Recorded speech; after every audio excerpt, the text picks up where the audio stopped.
Right now, without your permission, without your knowledge, and without any central authority telling them what to do, 37 trillion cells are keeping you alive. Not million, trillion, and not one of them knows you exist.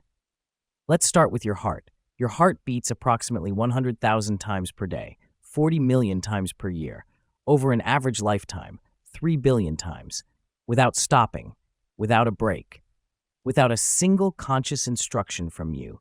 You have never told your heart to beat. You never will. It started before you were born, and it will stop exactly once. Now let's talk about your immune system. Right now, your body is under attack. This is not a metaphor.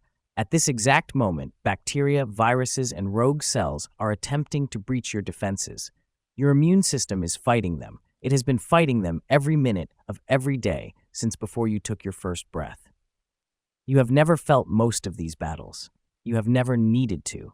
Your immune system identifies threats, deploys specialized response teams, remembers every enemy it has ever defeated, and manufactures targeted weapons from scratch within hours.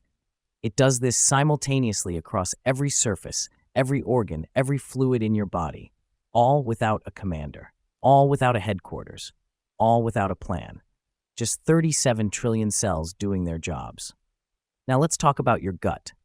Your digestive system contains approximately 38 trillion bacteria, more bacteria than you have human cells. They are not passengers. They are not invaders. They are colleagues. They digest food you cannot digest yourself. They produce vitamins your body cannot manufacture. They communicate directly with your brain via the vagus nerve, a direct chemical line from your gut to your head. Scientists have found that gut bacteria influence mood, anxiety, decision-making, personality traits. The bacteria in your gut may be influencing who you are. They have opinions, in the only way bacteria can have opinions, and there are more of them than there are of you. Now let's talk about your brain's relationship with your body, specifically what your brain does when it runs out of accurate information. It makes things up. Your brain receives 11 million bits of information per second from your senses. It consciously processes 40 bits per second. The rest, 10,999,960 bits every second, is handled without you. Filtered, processed, acted upon, and discarded before your conscious mind knows any of it existed. You are experiencing a highly edited version of reality. The editing happens faster than thought. Now let's talk about your cells individually.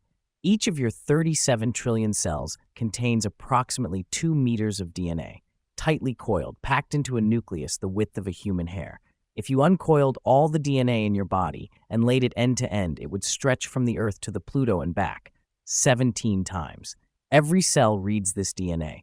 Every cell follows its instructions. Every cell does this continuously, simultaneously, without error rates that would be tolerated in any human engineering project.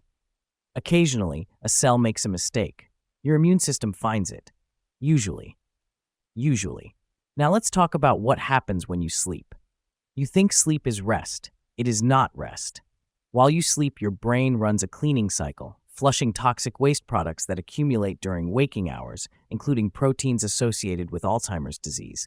This only happens during sleep. The cleaning system requires unconsciousness to operate properly.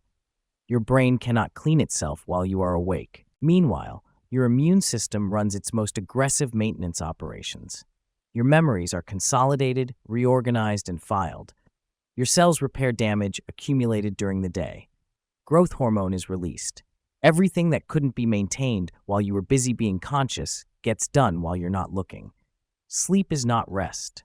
Sleep is the most productive 8 hours of your day.